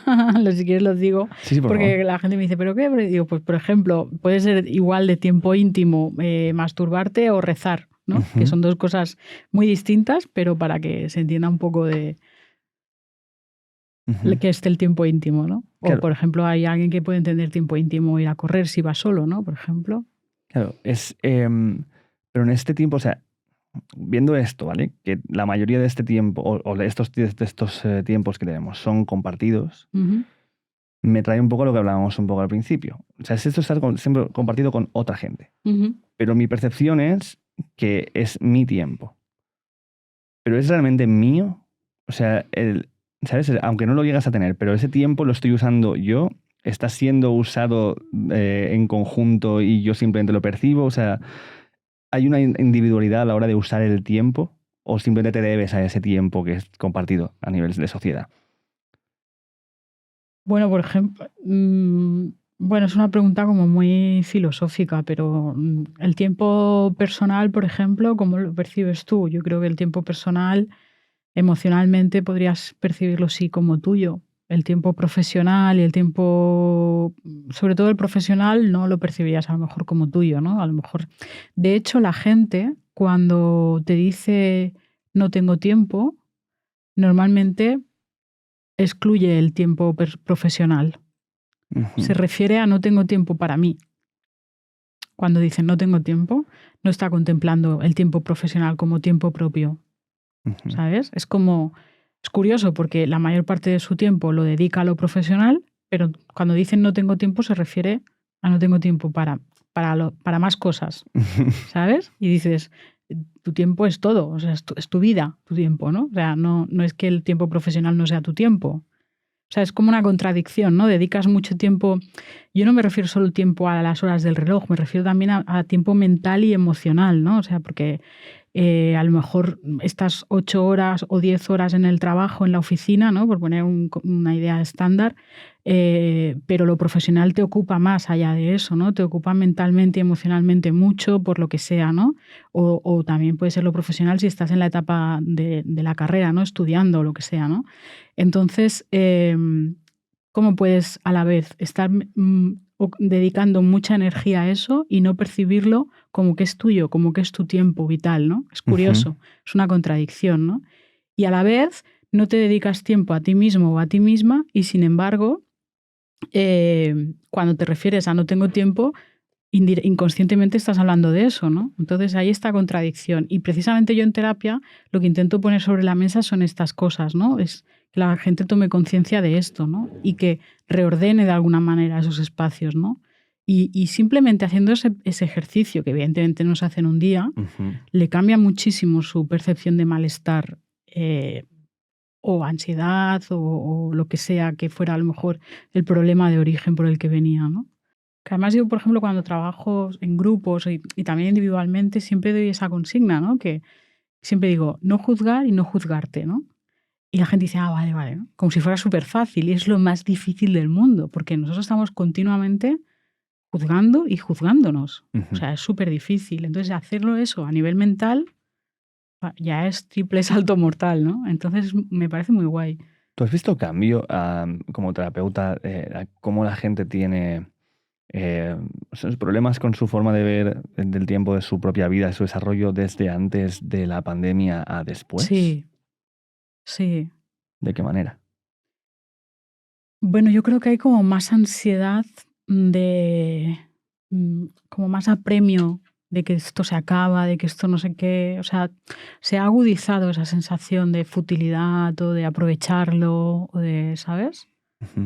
No sé. O sea, yo creo que se ha pues como agudizado la ansiedad y el sentimiento de, pues eso, de apurarlo, de perderlo, de... No sé explicarlo muy bien. ¿Pero en qué lo has podido ver, por ejemplo? O sea, Hay muchas más. Bueno, aparte de que se disparó todo el tema de problemas de salud mental, aunque aquí me gustaría hacer un poco... es que claro, se nos va, ¿eh? Yo necesito 3 horas más contigo. Otro programa. Dale, vamos con esto, tenemos tiempo. Bueno, porque nos vamos un poco de tema, pero bueno. No, te decía que cuando el tema de la pandemia se dispararon mucho las sintomatologías o los malestares de la gente, ¿no? Y entonces ahí pues habría que... merece la pena reflexionar por qué, ¿no? Cuando nos aislamos socialmente, nos sentimos mal, todos nos sentimos, nos entró mucha ansiedad, ¿no? Entonces dijimos, ostras, pues yo creo, digo, mi reflexión es, pues quedó patente que nos necesitamos todos más de lo que creemos, ¿no? O sea, para mí fue como un acero al individualismo, ¿no? O sea, somos mucho más sociales, necesitamos más de lo colectivo de lo que pensábamos, porque a la que nos hemos aislado, nos hemos bloqueado muchísimo, se han disparado mucho las fobias, la ansiedad, problemas de salud mental. Y aquí era donde quería hacer un poco abrir ese paréntesis, ¿no? Porque otra cosa también que ha pasado en estos 4 o 5 últimos años es que ha habido un boom en tema de redes, visibilidad, en cómo supuestamente hemos normalizado o visibilizado la salud mental, que por un lado parece que está muy bien y tal, como que la estamos normalizando, visibilizando, pero por otro lado tendríamos que hacer también una reflexión colectiva que yo creo que se está patologizando todo demasiado. Y vuelvo un poco a lo mismo. Se está generando una narrativa de que tú tienes un problema, un malestar, y es tu problema, ¿no? Es del individuo, vete a terapia y trátatelo, ¿no? Y volvemos a sacar de la ecuación lo colectivo, lo social, lo estructural, ¿no? Entonces, al final, vale, sí, bien, en redes sociales, en el espacio público se está hablando, se está como normalizando un poco más el tema de la salud mental, la terapia, no sé qué, parece que se normaliza, pero ¿a qué precio? Pues al precio de darle un valor individual, muy patologizante, es que me trabo como tú con mi nombre, y entonces mal, porque hay muchos problemas que a lo mejor es decir, ¿no? Como ha habido hace poco un poco de debate en redes, ¿no? Es decir, ostras, pues si una persona no tiene para llegar a final de mes o no tiene cómo independizarse o no tiene trabajo o no tiene para pagar el alquiler, pues no es un problema de salud mental, es un problema social. Claro, igual es normal estar deprimido. Claro. Igual me está pasando algo. Estamos poniendo etiquetas de ansiedad o estamos poniendo no sé qué excesivamente a cosas que son sociales. O que sí, que la ansiedad es consecuencia de... O sea, sí, yo no digo que no haya ansiedad, yo no digo que no haya depresión, pero que el problema raíz es social y que se debería resolver de otra manera y no decirle a la persona vete a terapia, ¿no? Esta es un poco... Me he metido aquí este speech, No, a lo pero mejor forzado, pero lo quería hacer. para nada. Pero es que además Quería hacer esta reflexión. estoy muy de acuerdo porque creo que cuando algo empieza a ser parte del lenguaje público, Exacto. se desvirtúa que te cagas. Y entonces se pierde el análisis profundo, que es lo que hacéis las personas que os dedicáis a esto. Que es en plan de, no, es que me siento de esta manera, de esta manera, de esta manera. Vale, pero cuéntame Claro. tu contexto, ¿no? Yo soy yo y mis circunstancias. Pues Claro, cuéntame tus esto en circunstancias. realidad, a ver, iría como un poco en contra de mi propia profesión, ¿no? Porque claro, yo soy psicóloga, bueno, puedo atender pacientes a cascoporro y ala. Pero no, yo creo que estamos mandando a terapia a gente que no debería ir, ¿sabes? Y aquí, bueno, yo siempre he sido muy rebelde, ¿no? Y muy crítica y aquí veo que debemos poner un poco el freno y que se nos está yendo un poco de las manos. Y sí que es verdad que volviendo al principio de todo que te decía, ¿no? De lo multidisciplinar y tal, pues, bueno, con la polémica esta que ha habido estos días de decir, vamos a reducir tal. Claro, claro que cuando hablaba de lo que esta es la realidad y cada especialista, ¿no? Cada profesional pues puede hacer una lectura desde un lado, desde una parte y tiene razón y es muy válida, pero cuando la realidad es un sujeto humano, cuando es una persona, pues lo que tenemos que hacer es integrar, ¿no? Y la honestidad asistencial o la responsabilidad social es integrar todas las todas las cosas que le afectan para darle respuesta y no decir, no, es que tu cerebro, la dopamina, no sé qué, tal, o ponte a bailar, ¿no? Entonces, ostras. Claro, también se están... O vete a terapia y es tu problema. Pero también porque se hace como mucho esto, y es lo que tú decías en los libros de autoayuda, es de esto es lo que tienes que hacer para, dices, pero espérate, si no sabes quién soy. Ya, claro. ¿Y dónde estoy? La complejidad de una persona. Es que además, inclusive, no puede haber, yo siempre digo, no puede haber recetas porque cada persona es única. O sea, cada persona es una combinación única. Entonces, a cada persona que va a venir a sentarse delante de mí le va a funcionar una cosa única porque ella es una combinación exclusiva, inclusive en ese momento de su vida. En otro momento va a tener otras circunstancias esa misma persona, ¿no? Entonces, bueno, yo creo que lo honesto sería, puede venir una persona y yo decirle, mira, tú no necesitas terapia, a lo mejor necesitas otra cosa o tal, ¿no? No sé. Pero sí, también hay que tener cuidado con a quién le dices qué cosas sin conocer su contexto, porque igual alguien que te dice, estoy muy de bajón últimamente, lloro mucho todo el rato, tal y cual, y luego te das cuenta que es que tiene una relación de abuso. Y dices, claro, tu movida no es que tengas que solucionarte tú, es que tienes que pirarte de ahí y buscar una vida que te haga sentirte bien. Claro, y que a veces le puede ir bien esta parte de la ayuda, pero también necesita otras cosas. Claro. O sea, no una cosa aislada, sino sumar recursos, ¿no? O sea, yo no invalido un recurso X, pero también otras cosas. O sea, no se trata de invalidar a veces a lo mejor sí, pero sino de sumar, ¿no? Entonces, sobre todo, por eso cuando tú me preguntabas al inicio de todo, el individuo asociado, yo digo, es que es complejo, pero es que al final todo influye y todo suma y nunca podemos sacar del contexto de cada uno todas las circunstancias que están influyendo, ¿no? Y sobre todo cuando se trata de un tejido tan sensible como es el sufrimiento humano, ¿no? Y cuando empiezan a aparecer los diagnósticos acelerados de todo el mundo es narcisista ahora. Mira, yo acabo de poner, viniendo para acá en el AVE, acabo de postear respondiendo a otra persona que yo siempre he sido, que soy una rebelde, yo siempre he sido bastante antidiagnóstico y bastante antietiqueta, aunque esto sea muy impopular en mi colectivo. O sea, evidentemente, o sea, yo nunca he tenido un DSM nada. Ahora no sé si es el 6 el que está o el 5, sí, no sé, nunca. Está el 6, yo diría. Sí, pues nunca lo he tenido, imagínate. O sea, lo tuve que estudiar en su momento y pasar por el aro, porque esto es así, estoy en un sistema. Pero yo soy bastante antietiquetas en la vida personal y antidiagnósticos en lo profesional. Evidentemente los conozco, son entidades diagnósticas, bueno, pues lo que decíamos antes, ¿no? Con el objetivo, ordena, clasifica y tal, pero los pongo muy en cuarentena y en pinzas, ¿no? Muy cuidado. Pero es que ahora se abusa tanto y encima, pues cualquiera te lo pone en un post y tú lo coges y... Me encantan los compañeros o las compañeras que ponen al menos... Esto es una publicación, no lo tomes como tal, no sé qué, al menos, ¿no? Ponen ese pie, porque si no es lo que tú dices. todo el mundo todo el mundo es tóxico, todo el mundo es narcisista, todo el mundo es... Ostras, cuidado con las etiquetas y cuidado con los diagnósticos, ¿no? Porque aquí a la ligera... Y además estamos diagnosticando realidades complejas y a veces realidades que son, pues eso, fruto de momentos sociales, que no sé. Pero hay muchos... Hay perfiles que están funcionando muy bien a nivel de mercado de ventas, que están diciendo cosas que me parece incluso peligro público, porque están difundiendo, que no me sale la palabra, perdona, están difundiendo un tipo de verdades o de afirmaciones, perdón, que claro, que están llegando a miles y miles de personas diciendo esto, ¿no? O sea, ¿hablamos de supraconciencia, por ejemplo? Hablamos de decir que, por ejemplo, la depresión no existe o te la creas tú. Claro.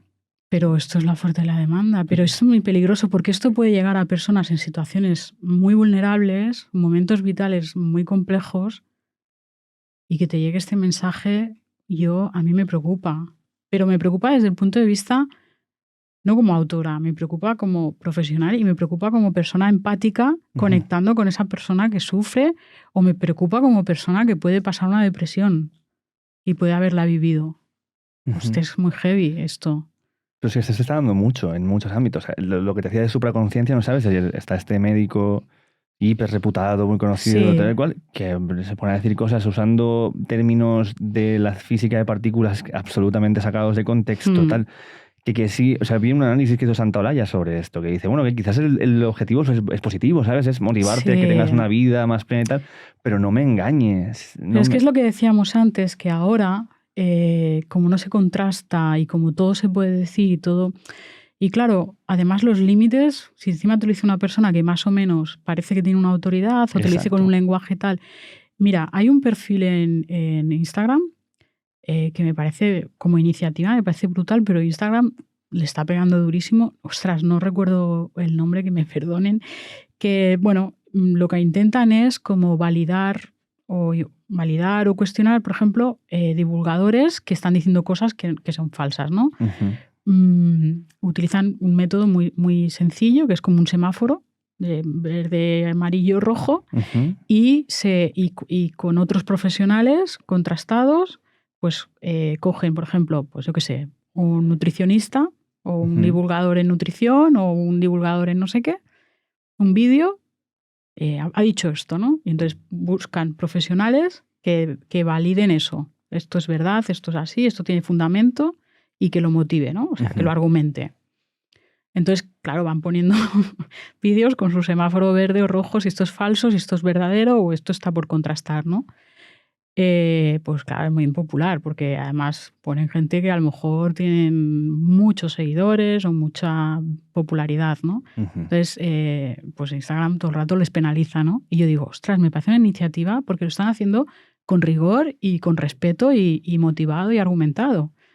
Y yo digo, esto es lo que deberíamos hacer, ¿no? Porque claro, cualquiera está divulgando, cualquiera en sentido aséptico, quiero decir. Sí. Y tú lo consumes y claro, uno te dice que comas tal, otro te dice que no sé qué, que aquí hay amantio, el otro te dice que no sé cuántos, ¿me entiendes? Esto aplicado a cualquier disciplina. Entonces ahí es lo que te decía, ¿no? El peligro de, bueno, no ya el insulto fácil de Twitter, no sé qué, sino ya a este nivel, que es más peligroso, ¿no?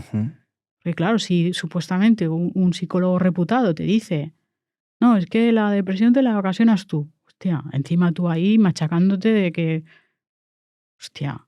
Sí, bueno, que esto es junto con también todos los mensajes buen rollistas de si quieres puedes y el mundo es tu ostra para abrirla y tienes que...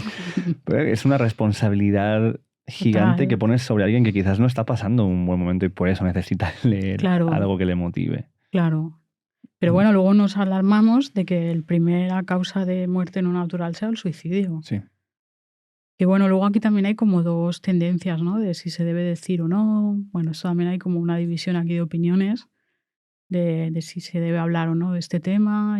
¿Por efecto llamada, cosas así o qué? Yo creo que se debe hablar. Claro. Pero O sea, no se habla. O sea, se debe poner sobre la mesa el debate del suicidio. ujú. Y no se habla. No hay mucho desconocimiento, mucho estigma. Bueno, de hecho te lo censuran si Claro. haces vídeos de esto, aunque censures la palabra Sí, suicidio por y tal. eso, por eso, Sí. por eso. Y se debería ya poner sobre la mesa este tema. Hay como mucha hipocresía, ¿no? Con algunos temas que de verdad son graves, Ujú. que sí que es lo que importa, ¿no? Como digo yo. Claro, la otra parte también para mí es que cuando pasa todo este fenómeno, lo que pasa es que la gente que hacéis divulgación desde la búsqueda, desde el análisis, el contrastar datos y tal, acabéis siendo para el ojo popular al mismo nivel que el que hace la divulgación como más magufa, ¿no? Pongamos, porque como el tiempo de contraste es tan pequeño y todo Claro, es inmediato, entonces si esto no es verdad, pues tampoco tiene que ser lo tuyo, o bueno, esto es verdad claro. para ti, no para mí, es como, O tú eres ostras. impopular, porque claro, no estás diciendo cosas amables o cosas cómodas, ¿no? Que a mí me vienen bien porque, bueno, volvemos también un poco al tiempo de consumo, ¿no? Yo quiero con soluciones rápidas, ¿no? Quiero la pastilla de la felicidad, por así decirlo, quiero la receta rápida y tú me estás diciendo que piense, ¿no? Y yo no quiero pensar. Ujú. O sea, esto sí que es un tema. No podemos parar de pensar, pero no queremos pensar o dedicar tiempo a pensar en De una cosa. manera crítica, no quiero pensar de manera crítica, no quiero revisarme. Ajá. ¿Por qué nos pasa esto? Bueno, porque revisarte significa cuestionar creencias también y prefieres como adoptar cosas, ¿no? E incorporarlas sin tener que pensar, revisar y mirar dentro, ¿no? De ver lo que está mal o ver la diferencia o ver, me da miedo, ¿no? Mirar dentro y ver. Pero a mí me sorprende que dé miedo. O sea, porque es la parte de. Todos hemos tenido la experiencia de estar equivocados en algo, que alguien nos saque de nuestro error y el alivio que se supone. Hay una parte que sí, que es ese dolor de decir, ostras, soy tonto o me he equivocado o tal. Pero luego hay una parte de decir, hostia, menos mal que no estoy aguantando, que no estoy todavía soportando esta creencia. Creo que tiene que ver más con la soledad, ¿no? O sea, la imitación que te permite estar en línea con el grupo, ¿no? Que es como un miedo primigenio, ¿no? De todos queremos formar parte del rebaño, ¿no? Entonces, cuestionarte, tal, pensar diferente, ¿no? Ese miedo es permitirte la diferencia o tal, te abre una puerta a la soledad, ¿no? Ujú. También hay esta puerta de proyección de esto es quien yo creo que soy. Claro, Y a lo mejor enfrentarme a que a lo mejor no soy esa persona. exacto, exacto. Y que no eres tan guay, o que no eres popular, o que no eres tal. Sí. Y lo que tú decías de ser aceptado. Ujú. Mm. Claro, ¿tú encuentras algún patrón común ahora mismo que se repita mucho entre la gente que tienes en terapia? Algo que suele ser como un problema que te pueda decir, ostras, parece ser que esto se está convirtiendo en un problema a nivel social, porque mucha gente viene con este mismo problema. Pues sobre todo el tema de la soledad, el tema de las relaciones. Yo, por ejemplo, veo la gente con el tema de las relaciones de pareja que encadena relaciones, por ejemplo, y muy curioso, repite patrones. Y dices, ¿cómo puede ser que si esto no te ha funcionado repites patrón, pero encadena relaciones? No, o sea, la gente no se permite estar solo, da muchísimo miedo. Se percibe o se vive estar solo como un fracaso, en vez de como un momento de una oportunidad de conocerse y tal. Por eso hago esta reflexión, ¿no? De la imitación y de pertenecer al rebaño en el sentido social, ¿no? Del concepto. Y luego también hay un temazo con todo el tema de la imagen, que yo soy la primera víctima, ¿eh? O sea, te he dicho: "Ah, esa cámara tal", o sea, Ujú. todos somos, o te he dicho: "Qué pelazo", ¿no? Sí, sí. Quiero decir, que me pongo dentro del grupo, ¿eh? Ajá. Pero sí, sí. A ver, es normal porque nunca antiguamente tenían un espejo oxidado en la casa. Y te hacías una foto cada tanto con la cámara y Pasaron tal, de y tener un espejo oxidado a tener espejos, a hacer foto analógica, y ahora, claro, estás expuesto a tu imagen de una manera brutal constantemente. Entonces, eh, es que eso tela, ¿eh? Ese cambio tan rápido y tan abrupto, pues no te estabas preparado para. Claro, de volverte esa imagen constante de ti. Me asusta y me genera mucha curiosidad el tipo de ser humano y persona que vamos a ser dentro de 20 años, dentro de 30. Claro. Cuando estemos muertos y ya no estemos nosotros, ¿cómo va a ser? Porque desde luego que no tiene nada que ver una persona que vivía en los años 20 conmigo ahora mismo, en los años 20, de nuevo. Nada que ver, pero ni cómo se relacionaba, ni cómo hablaba, ni cómo recibía las noticias, ni cómo comía, o sea, nada que ver. Claro. A mí me encantan estos temas porque como a mí me gusta mucho la antropología y tal, lo pienso mucho. Por eso te decía que todo el tema de las redes sociales han cambiado de una manera bestial, pues todo, cómo nos relacionamos, todo, ¿no? Y por eso me he tomado como este pequeño experimento de ver cómo las generaciones que han nacido con eso, cómo eso les ha impactado en su manera de ser y de hacerlo todo, ¿no? O de entenderlo todo. Si hubiera algo que digas, me gustaría que esto es lo que la gente saque de leer este libro, algo que les pueda servir, ¿qué sería? Pues a mí me gustaría que revisaran el concepto de tiempo de calidad. El tiempo de calidad. Y de realmente que quedara la idea, más allá de como la frase hecha o que parece que te lo estoy diciendo una persona muy mayor, ¿no? Que quedara la idea de que realmente lo que importa, lo que más importa y lo que más valor tiene es nuestro tiempo, que es todo lo que tenemos en verdad, que lo material, o sea, y compartirlo, o sea, el tiempo compartido, ¿no? La frase esta que digo yo, que me escribí de que nada vale más que nuestro tiempo excepto compartirlo. Es una buena... Me encantaría que fuera como, no sé, el aprendizaje síntesis del libro. Bueno, pues Grela, muchas gracias por venir aquí a abrir melones. Y a ti por tu tiempo. La melonería. Y gracias, gente, por vernos este rato. Tenéis de nuevo Toda la vida es hoy, que no es un libro de autoayuda, es un libro de divulgación sobre psicología y sobre la percepción que tenemos del tiempo y cómo lo utilizamos. Y espero que lo hayáis pasado muy bien y nos vemos en otra. Hasta luego, gente. Cuidarse. Suscríbete, like, esas cosas. Venga, hasta luego.